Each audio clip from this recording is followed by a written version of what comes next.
अगर कल आपका अकाउंट्स का पेपर है एंड इफ यू थिंक कि आपको कुछ नहीं आता है या फिर आपको आधा आता है या फिर आपको सब कुछ आता है बट स्टिल आपको कॉन्फिडेंस नहीं आ रहा है, तो this video is for you guys. I have scored 100 out of 100 in accountancy and जिस सब्जेक्ट में सबसे ज्यादा बच्चे फेल होते हैं उस सब्जेक्ट में लिटरली मेरे 100 मार्क्स थे। मेरी एक गलती, एक सिली मिस्टेक कुछ भी नहीं थी एग्जाम में। आई एम नॉट सेइंग कि मेरे एक दिन पढ़ के 100 मार्क्स आए थे, but just because I got 100 I know something कि पढ़ना कैसे है, पढ़ना क्या है एंड इवन आप क्या स्किप कर सकते हो जिसकी वजह से आपका टाइम वेस्ट ना हो। एक दिन में पढ़ के भी अच्छे मार्क्स आ सकते हैं अकाउंट्स में, एटलीस्ट आप पास तो आराम से हो सकते हो। This video is divided into 3 part. First part उनके लिए जिनको कुछ नहीं आता और उनको लगता है कि वो फेल हो जाएंगे एग्जाम में। Second part is for them जिनको सब कुछ आता है बट उनको कॉन्फिडेंस नहीं आ रहा कि एग्जाम में कैसे करेंगे। एंड थर्ड पार्ट में मैं बताऊंगी हाउ टू अटेम्प्ट पेपर, आपको टाइम मैनेजमेंट कैसे करना है, सिली मिस्टेक्स कैसे अवॉइड करनी है, पेपर अटेम्प्ट कैसे करना है। सबसे पहले हम बात करेंगे उनके बारे में जिनको कुछ नहीं आता और आपको लग रहा है कि आप फेल होने वाले। लोग पास होने के लिए परफेक्शन नहीं चाहिए, स्मार्ट स्ट्रेटेजी चाहिए। आपको सब कुछ आराम से अच्छे से फॉलो करना है। What you have to do is कि देयर आर सर्टेन टॉपिक्स जो 100% एग्जाम में आते हैं, जो पिछले साल भी आए, उसके पिछले साल भी आए, हर साल आते हैं और जो होते ही बच्चों को मार्क्स दिलाने के लिए और पास कराने के लिए आपको वो टॉपिक्स 100% करने हैं। उसको तो छोड़ के मत जाना, चाहे कुछ भी हो जाए। वही सब टॉपिक है जो तुम्हें एग्जाम में पास कराएंगे, लाइक कंपैरेटिव, कॉमन साइंस। इन दोनों में से कोई एक करना। आई विल सजेस्ट कि कंपैरेटिव ज्यादा इजी है तो आप उस पर ज्यादा ध्यान दो, कॉमन साइंस मत करो। जो एक आ रहा है उसको बहुत अच्छे से करो, फ्री के 4 मार्क्स देता है। एंड ये बाकी सब अदर टॉपिक्स है, मैं टाइम वेस्ट नहीं करूंगी आपको बताने में। Just take a screenshot of this. Now what you have to do is कि ये जितने भी टॉपिक्स है ना, अब टाइम चला गया वन शॉट देखने का। अब वन शॉट देखने में टाइम वेस्ट मत करना। Grab your book, pen, pencil, आप जो भी बुक यूज करते हो, टीएस ग्रेवाल, डीके गोयल या फिर एनसीईआरटी, कोई भी उठा लो। एंड ये जितने टॉपिक्स है ना उसमें से एक एक क्वेश्चन बैठ के सॉल्व करो।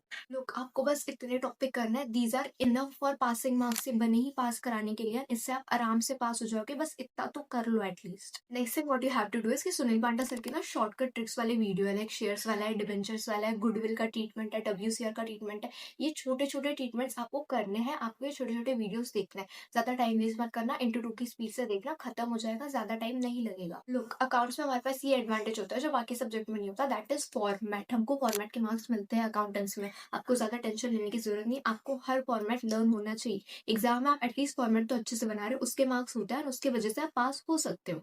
गाइस आपको लग रहा हो कि आपके पास टाइम नहीं, आप इतना सब कैसे करोगे, तो ट्रस्ट में ये सब करने में मुश्किल से 3 से 4 घंटे लगता है। इतने में आपका सब हो जाएगा और आप आराम से अकाउंट्स में पास हो सकते हो। स्टिल कॉन्फिडेंस नहीं आ रहा है तो आपको क्या करना है, कोई भी प्रीवियस ईयर क्वेश्चन पेपर उठाओ एंड उसमें से सारे क्वेश्चन सॉल्व करने मत लग जाना, बहुत टाइम वेस्ट होगा। What you have to do is कि उसमें से 2-3 एमसीक्यू और 2-3 मेन क्वेश्चन कोई भी उठा लो and you have to solve that. And look, अगर आपको वो सही होता है ना तो आपका कॉन्फिडेंस बहुत अच्छे से बिल्ड होगा। एंड अगर आपको वो गलत हो जाता है ना तो टेंशन लेने की जरूरत नहीं है। जो चीज आप उसमें गलत कर रहे हो उसका आप एक जगह पे लिख लो एंड एग्जाम के दिन सुबह सुबह पढ़ के जाना ताकि वो गलती दोबारा ना करो। जितने भी फॉर्मेट है, क्वेश्चंस है, वर्किंग नोट्स है, सब कुछ है, आपको पूरी बुक को एक बार ऐसे गो थ्रू करके जाना है। जितने भी इंपॉर्टेंट चैप्टर्स है, इंपॉर्टेंट क्वेश्चन है, सबको आपको गो थ्रू करना है। लुक, आपका समय हो गया तो आपको फिर से सॉल्व करने की जरूरत नहीं। So what you can do is कि आप सब में एक बार गो थ्रू करो एंड उसको एक बार रीड करो और फिर एग्जाम देने जाओ। इससे आपका सब अच्छे से रिवाइज हो जाएगा। So just go through from all of this and you are done. So now we are gonna talk about कि आपको सबसे पहले कौन सा क्वेश्चन करना है, क्वेश्चन पेपर स्टार्ट कैसे करना है and what you have to do कि आपका टाइम मैनेज अच्छे से हो। पर्सनली मेरा पेपर 2 घंटे में सॉल्व हो गया था एंड आपको सिली मिस्टेक्स कैसे अवॉइड करनी है, I am gonna tell all of these. सबसे इंपॉर्टेंट चीज, पेपर में लेट कभी मत जाना, दिमाग बहुत क्लटर्ड हो जाएगा। आपको टाइम से पेपर में पहुंचना है। देन आपको आंसर शीट मिलेगी एंड आपको आंसर शीट बहुत अच्छे से शांत दिमाग से फिल करनी है। फिर जैसे ही क्वेश्चन पेपर हाथ में आए, क्वेश्चन पेपर रीड करने में टाइम वेस्ट मत करना। बहुत ज्यादा टाइम वेस्ट होता है और वो किसी काम का नहीं होता है। अकाउंट्स का पेपर है, आंसर सॉल्व करने से आने वाला है, तो कोई फायदा नहीं है क्वेश्चन पेपर पढ़ के। What you have to do is solve MCQ in that 15 minutes. Exactly, you have to solve MCQ. अब एमसीक्यू बहुत टफ होते हैं, आप बोलोगे कैसे सॉल्व करें। What you have to do is कि कुछ थ्योरी वाले एमसीक्यू होते हैं, कुछ एमसीक्यू बहुत इजी होते हैं कैलकुलेशन में, वो आप आराम से कर सकते हो, तो आपको वो सब करना है। स्टार्टिंग में एमसीक्यू करने से आपका टाइम बहुत अच्छे से यूटिलाइज होता है ना, आपका टाइम बचता है और पूरा पेपर आपको बहुत जल्दी और आसानी से हो जाता है। So do MCQ first. Then आपको क्वेश्चन पेपर में वो क्वेश्चन ढूंढना है जो आपको लगता है कि ये क्वेश्चन मुझे बहुत अच्छे से आता है और मैं इसको आराम से कर लूंगा। आपको वो क्वेश्चन करना है। आप स्टार्टिंग में कोई भी हार्ड क्वेश्चन मत करना, अदरवाइज आपका पूरा कॉन्फिडेंस डाउन हो जाएगा। तो आपको स्टार्टिंग में वही क्वेश्चन करना है जो आपको आता हो, जिससे आपको बहुत अच्छा कॉन्फिडेंस आएगा।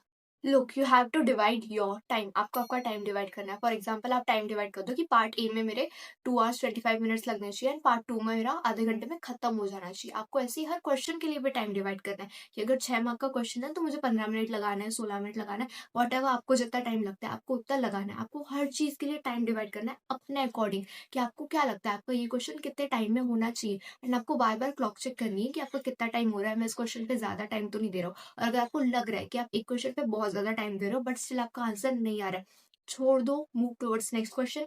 थोड़ी देर बाद 2-3 क्वेश्चन करने के बाद फ्रेश माइंड से उसके पास वापस आना। बहुत टाइम तक आप एक क्वेश्चन करते हो ना तो उस पर स्टक हो जाते हो, उस वजह से आपको वो नहीं आता है, तो उसको छोड़ दो एंड थोड़ी देर बाद आना। ज्यादा प्रेशर मत लेना दिमाग पे, अदरवाइज आप परेशान हो जाओगे एग्जाम हॉल में। Narration, working note and format, इस सबके मार्क्स होते हैं एग्जाम में। आपको ये बहुत अच्छे से बनाना है पेपर में, आपका पेपर बहुत प्रेजेंटेबल लगना चाहिए।